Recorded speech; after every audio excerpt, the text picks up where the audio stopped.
What is up, guys? This is Physics 2212 Lab 1 Charged Tapes, conducted by me, Rocco Garcia.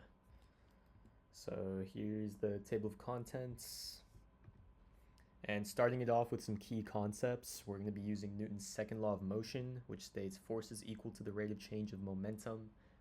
For a constant mass, force equals mass times acceleration. And we're also going to be using Coulomb's law to determine electric force. In addition, we're going to be using gravitational force and force components. This is the gravitational force formula, and near Earth's surface, we can reduce that to about mg. And before we start, we need to make some key assumptions. We're going to ignore air resistance on the moving object. We're going to treat a long tape as though it were a point charge, with all the charge concentrated at the center of the long tape.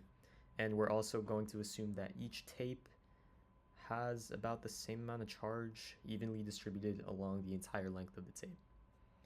So if we look at our experiment, I filmed it. Once you rip that U-tape off and put it on the table, there's an attraction to my hand, and a pretty strong attraction at that. It goes right to my hand. And the next part of the experiment is to suspend a U-tape and to bring another one closer to it. First I create one, and then I make another one. And we'll see what happens when I bring it close. What were you saying about the stuff? Oh no, you're good. There wasn't this Excuse my roommates talking. But yeah, as I bring one U-tape closer to the other one, it repels the other one. And that's also a pretty strong force too, because I bring them, as you can see, about My group is texting everyone individually for like 1 or 2. 2.5 centimeters away from each other, which is 0.025 meters. And here we have some code to try to recreate this.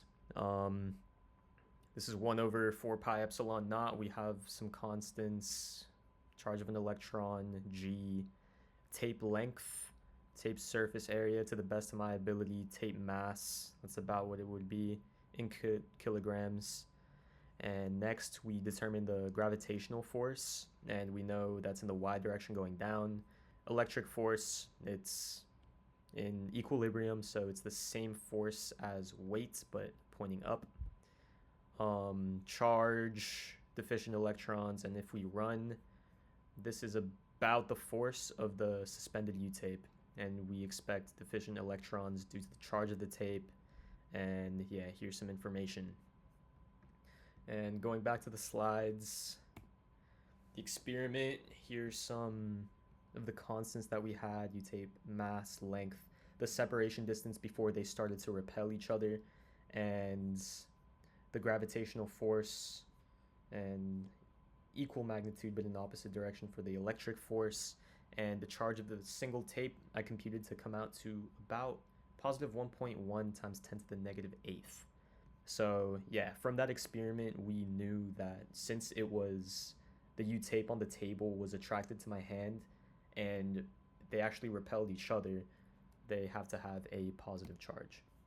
And some possible sources of error could be some unequal charges on the tapes, because as you're handling it, charges can get moved around. Some measurement error, maybe some error measuring how close they were, maybe I didn't put it directly under the other one, and rounding the values. Now, what if electrons had a positive charge and protons had a negative charge? What would change about the observations you made with your tapes and other charged objects? So this is actually a funny question, because the only thing we're doing here is switching the charges of protons and electrons. There's still an equal concentration of both, and because 2 electrons would repel each other, 2 protons would also repel each other, and the opposite, the observations would be the same, because positive still is attracted to negative. And why is it important to handle the charged tapes as little as possible? What happens when the charged tapes come into contact with your hands or other objects? So because the charged tapes are positively charged, when we handle them, electrons actually move from our hands into the tape. So that's another reason why it could cause error and other things of that sort. And thank you guys.